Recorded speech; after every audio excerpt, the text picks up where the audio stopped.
Hi, and welcome to AntiqueToys.com's review. Today we're going to do a Marx Merrymaker review. We get a little bit of Disney World theme in here, but typical Marx, it is not licensed and it is close. So stay tuned for more.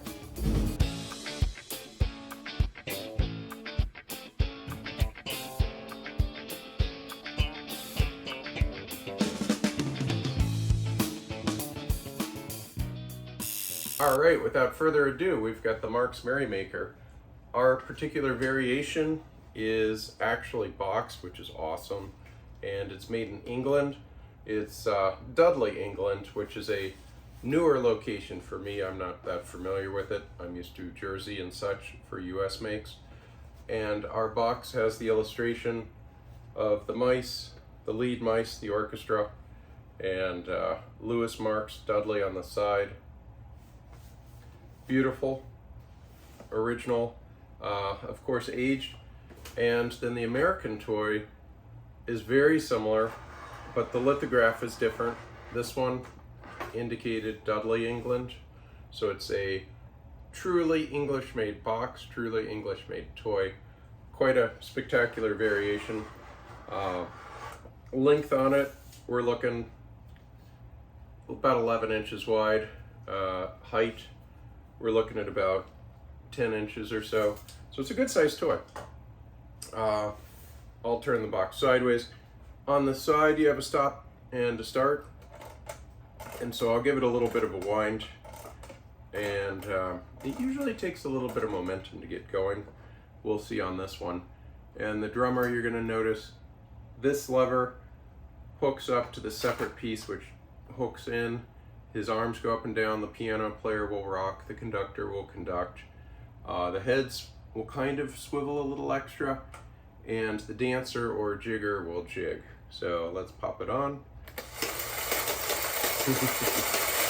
Look at that thing go. All right, so great toy. About my only comment is that I've seen probably 20 of these, and this is the first British version. So I suspect that the US made these toys right around the late 1920s into maybe the beginning of the 30s. And then they probably shipped them overseas, the molds, to England. And then the English Lewis Marx division made these probably 32, 33, 34. And then before you know it, England was launched into World War II.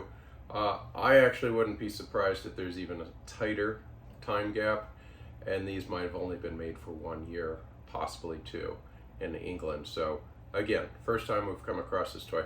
So enjoy, but just in case you wondered, this drummer would have unclipped like that.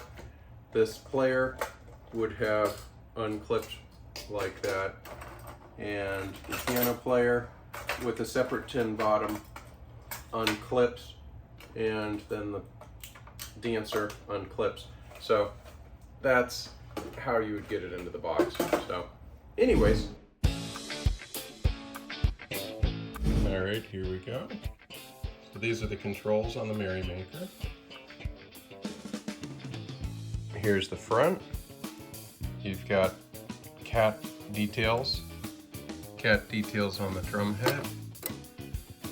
Good old mice along the keyboard, and we're ready to go. 3, 2, 1, go.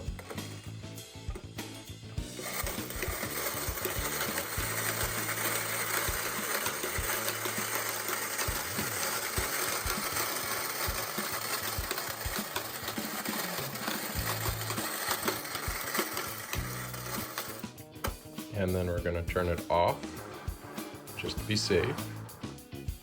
Side details. And then the back. This one's extremely unusual. The Dudley, England variation.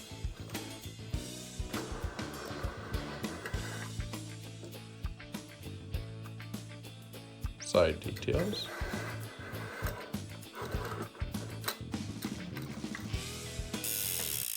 All right, so there you have it, some details on this. Why should we care about this toy? Well, it ties into Mickey Mouse, but it doesn't because Marx was a smart enough guy to not pay licensing fee. It ties into Marx, which is the king of toys at the time. It also represents kind of a mid-30s theme. Then it ties into the late 30s, where England entered the war and these toys stopped being produced. So it's a very historic toy. On top of that, it runs really well. So I would tell you that the level of complexity was probably a 10 out of 10 for toy makers at that time.